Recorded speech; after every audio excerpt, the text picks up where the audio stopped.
আগের পর্বে তোমাদের দেখিয়েছি যে আমরা সুন্দরবনের লঞ্চ ঘাট পর্যন্ত পৌঁছলাম। এবার ওঠার পালা হচ্ছে আমাদের লঞ্চে। লঞ্চে উঠে আমাদের ফার্স্ট পয়েন্ট হচ্ছে গোসাবা। গোসাবা হচ্ছে রবীন্দ্রনাথ ঠাকুরের বেকন বাংলো।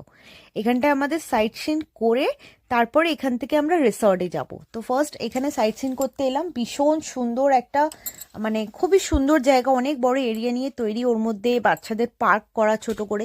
যারা এসেছো তারা তো জানো, যারা আসোনি তাদের ক্ষেত্রে বলা, দেখো কতটা বড় জায়গা নিয়ে তৈরি, আমাদের খুব ভালো লেগেছে। তারপরে আমরা ফেরার পথে আমাদের এই সুন্দর ওয়েদারের সাথে দিল লঞ্চে গরম গরম পকোড়া, চিকেন পকোড়া, আর সাথে হচ্ছে কফি।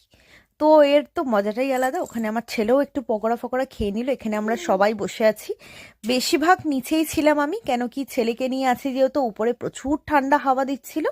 তো এখানে সবাই মিলে আমরা নিচেই মজা করছিলাম। তো দেখতে দেখতে পৌঁছে গেছি আমরা হচ্ছে রিসর্ট।